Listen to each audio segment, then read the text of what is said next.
एक कहावत तो आपने सुनी होगी कि गम ने सैस की खुद भी चल बसी। ये कहानी उस जमाने की है जब उत्तर भारत में सूरी साम्राज्य के संस्थापक शेरशाह सूरी का शासन हुआ करता था। सहसाराम शहर में एक हकीम साहब रहते थे। शहर में उनकी एक कपड़े की दुकान थी। उन्हें एक नौकर की बहुत ज़्यादा ज़रूरत थी। काफ़ी भागदौड़ करने के बाद में उन्हें एक आखिरकार नौकर मिल ही गया और उन्होंने तनख्वाह की बात तय कर ली। तनख्वाह की बात तय होने के बाद उन्होंने नौकर से कहा, देखो भाई, एक और बात सुन लो, मुझे झूठ बोलने की बहुत ज़्यादा आदत है। मैं झूठ बोले बिना रह नहीं सकता। क्या तुम्हें यह मंजूर है? नौकर ने कहा, झूठ तो मैं भी बोलता हूँ, लेकिन 6 महीने में सिर्फ एक बार। इसलिए जब मैं आपका रोज रोज झूठ बर्दाश्त कर सकता हूँ तो आपको भी 6 महीने में एक झूठ बर्दाश्त करना होगा। क्या आप इसके लिए इजाज़त देते हैं? तो सेठ ने कहा, हाँ हाँ, मुझे कोई एतराज़ नहीं है। हकीम साहब ने कहा, नौकर तुम अपने काम पर लग जाओ। हकीम साहब को झूठ बोलने की बहुत ज़्यादा आदत थी। वो बात बात में झूठ बोलते रहते थे। इससे नौकर को बहुत ज़्यादा परेशानी का सामना करना पड़ता था, लेकिन बेचारा कर भी क्या सकता था। हकीम साहब कहते हैं कि घड़े में पानी नहीं है, जबकि घड़ा पानी से लबालब भरा हुआ था। इसी तरह दिन गुजरते गए। इसी बीच हकीम साहब का पूरा परिवार कुछ हफ्तों के लिए अपने गांव चला गया। कुछ दिन बाद हकीम साहब ने अपने परिवार की खबर लाने के लिए अपने नौकर को गांव भेज दिया। हकीम साहब ने परिवार में उनकी एक बूढ़ी माँ, पत्नी और उसका एक बच्चा था।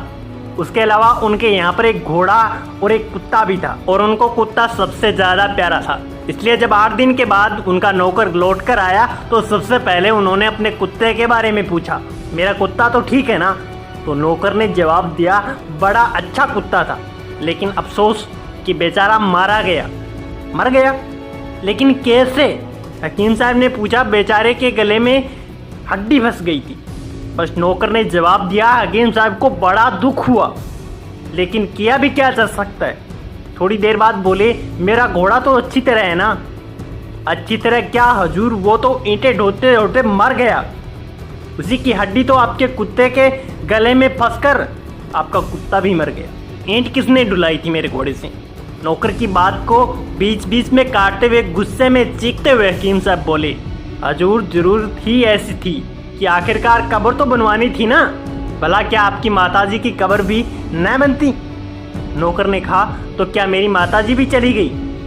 हकीम साहब ने कहा, आ भरते हुए। पूछा। नौकर ने उसी तरह आ भरते हुए कहा, भला बेटे की बहू के बिना सास कैसे जीवित रह सकती थी?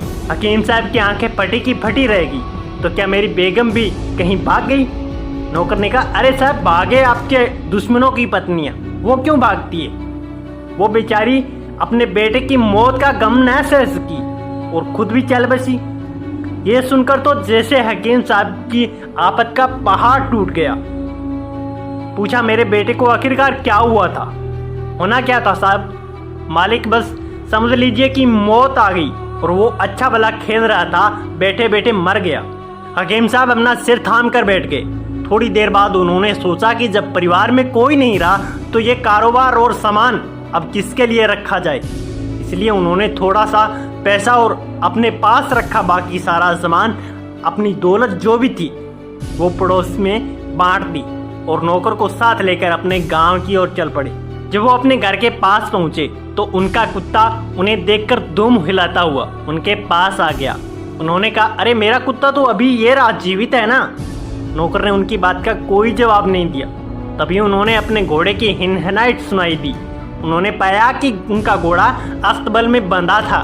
घर के अंदर पहुंचकर उन्होंने अपनी माँ, पत्नी और बेटे सभी को वहां पर बैठा देखकर अब सेठ की गुस्से से आंखें फट पड़ी और एक छड़ी लेकर नौकर को मारने दौड़ पड़े। नौकर बोला, पहले मेरी बात सुनिए। हकीम साहब बोले, अरे तू क्या सुनाएगा मुझे? तूने मुझे बर्बाद कर दिया है, आज मैं तुझे जमीन में गाड़ दूंगा। नौकर बोला, जमीन में बाद में गाड़िए, पहले मेरी शर्त को याद कीजिए। 6 महीने में एक बार झूठ बोलने की बात तय नहीं हुई थी क्या?